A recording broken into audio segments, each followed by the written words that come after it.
ಇವತ್ತಿನ ವಿಡಿಯೋದಲ್ಲಿ ಮನೆಯಲ್ಲಿ ಈ ಒಂದು ದೀಪಾರಾಧನೆ ಮಾಡೋದ್ರಿಂದ ನವರಾತ್ರಿಯಲ್ಲಿ ಪೂಜೆ ಮಾಡಿದಂತಹ ಸಂಪೂರ್ಣ ಫಲ ಖಂಡಿತವಾಗ್ಲೂ ನಿಮಗೆ ಸಿಗುತ್ತೆ. ನವರಾತ್ರಿಯಲ್ಲಿ ದೀಪಾರಾಧನೆಗೆ ತುಂಬಾ ಮಹತ್ವ ಇರುತ್ತೆ. ಅದ್ಭುತ ಶಕ್ತಿ ಇರುವಂಥ ದೀಪಾರಾಧನೆ ಅಂತಲೇ ಹೇಳ್ಬೋದು. ಒಂದೊಂದು ದೇವಿಗೆ ಒಂದೊಂದು ದೀಪಾರಾಧನೆ ಮಾಡ್ತೀವಿ.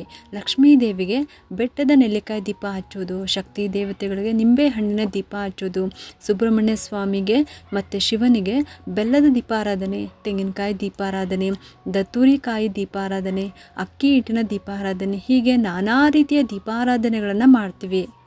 ಆದರೆ ಈ ನವರಾತ್ರಿಯಲ್ಲಿ ಮಾಡುವಂತಹ ಶ್ರೇಷ್ಠವಾದ ದೀಪಾರಾಧನೆ ಯಾವುದು? ಕೆಲವು ದೀಪಾರಾಧನೆಗಳನ್ನು ನಾವು ದೋಷ ನಿವಾರಣೆಗೆ ಅಂತ ಮಾಡ್ತೀವಿ. ಇಂತಹ ದೀಪಾರಾಧನೆಯನ್ನು ಮನೆ ಒಳಗಡೆ ಮಾಡಬಾರ್ದು. ಮನೆ ಒಳಗಡೆ ಅಥವಾ ದೇವಸ್ಥಾನದಲ್ಲಿ ಎರಡೂ ಕಡೆ ಮಾಡಬಹುದಾದಂಥ ದೀಪಾರಾಧನೆ ಅಂತ ಅಂದರೆ ಅದು ಬೆಲ್ಲದ ದೀಪಾರಾಧನೆ. ಹಾಗಾಗಿ ನವರಾತ್ರಿಯಲ್ಲಿ ಮತ್ತು ದೇವಸ್ಥಾನದಲ್ಲಿ ದೀಪಾರಾಧನೆ ಮಾಡ್ಬೋದು. 2 ಬೆಲ್ಲದ ಹಚ್ಚುಗಳನ್ನು ತಗೋಬೇಕು.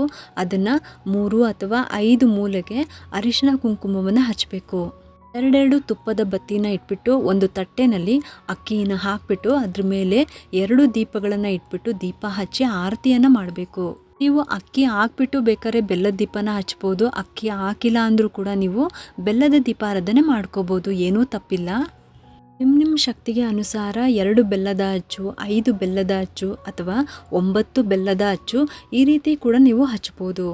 ಎಷ್ಟೋ ಜನಕ್ಕೆ ಮನೆಯಲ್ಲಿ ಪೂಜೆ ಮಾಡೋದಕ್ಕಾಗಲ್ಲ ಅಂತವರು ಮನೆಯಲ್ಲಿ ಈ ಒಂದು ದೀಪಾರಾಧನೆ ಮಾಡೋದ್ರಿಂದ ನವರಾತ್ರಿ ಪೂಜೆ ಮಾಡಿದಂತಹ ಸಂಪೂರ್ಣ ಫಲ ಖಂಡಿತವಾಗ್ಲೂ ನಿಮಗೆ ಸಿಗುತ್ತೆ. ತುಂಬಾ ಸರಳವಾದಂತಹ ವಿಧಾನ ಇದು. ಪ್ರತಿ ನವರಾತ್ರಿಯಲ್ಲೂ ಕೂಡ 9 ದಿನ ಕೂಡ ಬೆಳಗ್ಗೆ ಹೊತ್ತು ಬೆಲ್ಲದ ದೀಪಾರಾಧನೆ ಮಾಡೋದು, ಹಾಗೆ ಸಂಜೆ ಹೊತ್ತು ನೆಲ್ಲಿಕಾಯಿ ದೀಪಾರಾಧನೆ ಮಾಡೋದು. ಇದು ನಾನು ಮಾಡ್ಕೊಂಡು ಬಂದಿರುವಂಥ ಪದ್ಧತಿ. ಇನ್ನು ದೇವಸ್ಥಾನದಲ್ಲಿ ಬೆಳಗ್ಗೆ ಹೊತ್ತು ನವರಾತ್ರಿಯ ಸಮಯದಲ್ಲಿ ನಿಂಬೆ ಹಣ್ಣಿನ ದೀಪನೂ ಕೂಡ ನಾನು ಹಚ್ತೀನಿ. ನಾವು ಮನೆಯಲ್ಲಿ ಹಚ್ಚಿದ್ರೆ ಈ ಬೆಲ್ಲಗಳನ್ನು ಏನು ಮಾಡಬೇಕು ಅಂತಲೂ ಕೂಡ ನಿಮಗೆ ಡೌಟ್ ಇರುತ್ತೆ. ಅದನ್ನು ನಾನು ಯಾವಾಗಲೂ ಅಷ್ಟೇ ನಾನು ಹಸುಗಳಿಗೆ ತಿನ್ನಿಸ್ತೀನಿ. ಇನ್ನು ದೇವಸ್ಥಾನದಲ್ಲಿ ಅಲ್ಲೇ ನಾವು ಬಿಟ್ಬಿಟ್ಟು ಬರ್ತೀವಿ. ಆಮೇಲೆ ಅದನ್ನು ಅವ್ರು ತೊಗೊಂಡ್ಬಿಟ್ಟು ಪ್ರಸಾದಕ್ಕೆ ಉಪಯೋಗಿಸ್ತಾರೆ. ಈಗ ನವರಾತ್ರಿ ಇರೋದ್ರಿಂದ ನಾನು ಶಕ್ತಿ ಇರುವಂಥ ದೇವಿ ದೇವಸ್ಥಾನದಲ್ಲಿ ಈ ನಿಂಬೆ ಹಣ್ಣಿನ ದೀಪವನ್ನು ಹಚ್ತೀನಿ. ನೀವು ಕೂಡ ಈ ದೀಪಾರಾಧನೆ ಮಾಡೋದಾದರೆ ಬೆಳಗ್ಗೆ ಹೊತ್ತು ಹಚ್ಚಿ. ಇನ್ನು ಸಂಜೆ ಹೊತ್ತು ದೀಪಾರಾಧನೆ ಮಾಡಿದ್ರೆ ಬೆಲ್ಲದ ದೀಪವನ್ನು ಹಚ್ಬೋದು. ತುಂಬಾ ಶ್ರೇಷ್ಠವಾದದ್ದು. ಆದರೆ ನಾನು ಯಾವಾಗಲೂ ಕೂಡ ಸಂಜೆ ಹೊತ್ತು ದೀಪ ಹಚ್ಚೋದು ಸ್ವಲ್ಪ ಕಮ್ಮಿನೇ. ಆದಷ್ಟು ನಾನು ಬೆಳಗ್ಗೆನೇ ಹಚ್ತೀನಿ. ಏಕೆಂದರೆ ಮಡಿಯಿಂದ ಇರ್ತೀವಿ ಮತ್ತು ದೀಪ ಹಚ್ಚಿದಾದಮೇಲೆ ನಾನು ಏನಾದರೂ ತಿನ್ನೋದು. ಅಲ್ಲಿವರೆಗೂ ನೀರು ಕೂಡ ಕುಡಿಯೋದಿಲ್ಲ. ಉಪವಾಸದಿಂದ ಹೋಗ್ಬಿಟ್ಟು ದೀಪ ಹಚ್ಚಿ ಬಂದು ಆಮೇಲೆ ನಾನು ಮನೆಗೆ ಬಂದ ಮೇಲೇ ಏನಾದರೂ ನೀರು ಅಥವಾ ಕಾಫಿ ಟೀ ಏನಾದರೂ ತೊಗೊತೀನಿ. ಅಲ್ಲಿವರೆಗೂ ನಾನೇನು ತೊಗೊಳ್ಳೋದಿಲ್ಲ.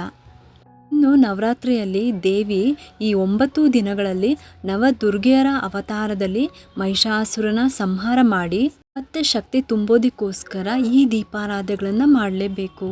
ಅಲ್ಲದೆ ಬೆಲ್ಲ ಶಿವನಿಗೆ ತುಂಬಾ ಪ್ರಿಯವಾದಂಥದ್ದು. ಮೃತ್ಯುಂಜಯನ ಸ್ವರೂಪ. ನಾವು ಎಷ್ಟು ಬೆಲ್ಲದ ದೀಪಾರಾಧನೆ ಮಾಡ್ತೀವೋ, ಬೆಲ್ಲವನ್ನು ಯಾವ ರೀತಿಯೆಲ್ಲ ದಾನ ಕೊಡ್ತೀವೋ ಅಷ್ಟೂ ಕೂಡ ಒಳ್ಳೆಯದು. ಮನೆಯಲ್ಲಿ ಯಾರಿಗೇ ಆಗಿರಲಿ ಅಪಮೃತ್ಯು ಯೋಗಗಳಿದ್ರೆ ಅದು ನಿವಾರಣೆ ಆಗ್ತಾ ಬರುತ್ತೆ. ಬೆಳಗ್ಗೆ ಹೊತ್ತು ದೀಪಾರಾಧನೆ ಮಾಡೋದಾದರೆ ನಿಂಬೆ ಹಣ್ಣಿನ ದೀಪವನ್ನು ಹಚ್ಚಿ. ಆದರೆ ಮನೆಯಲ್ಲಿ ನಿಂಬೆ ಹಣ್ಣಿನ ದೀಪವನ್ನು ಹಚ್ಚಬಾರ್ದು. ಹೊಸ್ಲತ್ತಿರ ಬೇಕಿದ್ರೆ ಆ ಕಡೆ ಈ ಕಡೆ ಈ ದೀಪವನ್ನು ಹಚ್ಬೋದು. ದೇವಸ್ಥಾನದಲ್ಲಿ ಹಚ್ಚಿದ್ರೆ ತುಂಬ ಒಳ್ಳೆಯದು. ಇನ್ನು ಈ ದೀಪವನ್ನು ಅಂದರೆ ಬೆಲ್ಲದ ದೀಪವನ್ನು ಮನೆಯಲ್ಲೂ ಮತ್ತು ದೇವಸ್ಥಾನದಲ್ಲೂ ಕೂಡ ಹಚ್ಬೋದು. ಇನ್ನೂ ಕೂಡ ಈ ನವರಾತ್ರಿಯಲ್ಲಿ ಮನೆಯಲ್ಲಿ ಪ್ರತಿದಿನ ಈ ನವರಾತ್ರಿಯಲ್ಲಿ ನೆಲ್ಲಿಕಾಯಿ ದೀಪವನ್ನು ಕೂಡ ಹಚ್ಬೋದು. ನಾನು ಕೂಡ ಹಚ್ತಾ ಇದ್ದೀನಿ. ನೀವಿರೋಂಥ ಕಡೆ ನಾ ಹೇಳಿರೋವಂಥದ್ದು ಯಾವುದಾದ್ರು ಸಿಗುತ್ತೋ ಅದನ್ನು ನೀವು ಹಚ್ಬೋದು. ನವರಾತ್ರಿಯಲ್ಲಿ ಪ್ರತಿದಿನ ಮನೆಯಲ್ಲಿ ಬೆಲ್ಲ ದೀಪಾರಾಧನೆ ಮಾಡೋದು ಶ್ರೇಷ್ಠ. ಮಂತ್ಲಿ ಪ್ರಾಬ್ಲಮ್ ಇರೋವಂಥವ್ರು ಅದೆಲ್ಲ ಮುಗಿದ ಮೇಲೆ ಪಂಚಮಿ, ಷಷ್ಠಿ, ಸಪ್ತಮಿ ದಿನ ಮಾಡ್ಕೋಬೋದು. ತುಂಬಾ ಶ್ರೇಷ್ಠ. ಪಂಚಮಿ ದಿನ ಲಲಿತಾ ಪಂಚಮಿ ಅಂತ ಆಚರಣೆ ಮಾಡ್ತೀವಿ. ಷಷ್ಠಿ ದಿವಸ ಸ್ಕಂದ ಮಾತೆ ಪೂಜೆ, ಸುಬ್ರಹ್ಮಣ್ಯೇಶ್ವರನ ಆರಾಧನೆ. ಇನ್ನು ಸಪ್ತಮಿ ದಿನ ಸರಸ್ವತಿ ಪೂಜೆ ಇರುತ್ತೆ. ಮಕ್ಕಳ ವಿದ್ಯಾಭ್ಯಾಸಕ್ಕೆ ಜ್ಞಾನ ವೃದ್ಧಿ ಮಾಡಬೇಕು. ಈ ದಿನನೂ ಮಾಡೋದಕ್ಕಾಗಿಲ್ಲ ಅಂತ ಅನ್ನೋರು ಅಷ್ಟಮಿ, ನವಮಿ, ದಶಮಿ ಈ 3 ದಿನ ಕೂಡ ಮಾಡ್ಬೋದು. ಈ 3 ದಿನ ದುರ್ಗಾ ಸ್ತೋತ್ರದ ಜೊತೆಗೆ ಹೊಸ್ಲಿನ ಪೂಜೆ, ಬನ್ನಿ ಮರದ ಪೂಜೆ, ಬೆಲ್ಲದ ದೀಪಾರಾಧನೆ ಇದನ್ನು ಮಾಡೋದು ಸಾಕು.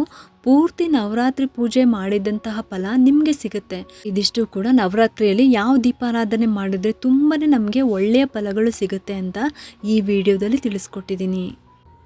ನಿಮಗೆಲ್ಲರಿಗೂ ಈ ಒಂದು ವಿಡಿಯೋ ಇಷ್ಟ ಆಗಿದ್ದರೆ ಒಂದು ಲೈಕ್ ಮಾಡಿ, ಶೇರ್ ಮಾಡಿ ಮತ್ತು ಸಬ್ಸ್ಕ್ರೈಬ್ ಮಾಡಲು ಮರಿಬೇಡಿ. ಏಕೆಂದರೆ ನೀವು ಮಾಡೋ ಒಂದು ಸಬ್ಸ್ಕ್ರೈಬಿಂದ ನಮ್ಮಂತಹ ಸಣ್ಣ ಸಣ್ಣ ಚಾನಲ್ಸ್ಗೆ ಒಂದು ಸಪೋರ್ಟ್ ಮಾಡ್ದಂಗೆ ಆಗುತ್ತೆ. ಮತ್ತೆ ಸಿಗ್ತೀನಿ ಮುಂದಿನ ಹೊಸ ವಿಡಿಯೋದೊಂದಿಗೆ ಅಂತ ಹೇಳ್ತಾ ಈ ವಿಡಿಯೋನ ಮುಗಿಸ್ತಾ ಇದ್ದೀನಿ. ಸರ್ವೇ ಜನ ಸುಖಿನೋ ಭವಂತು.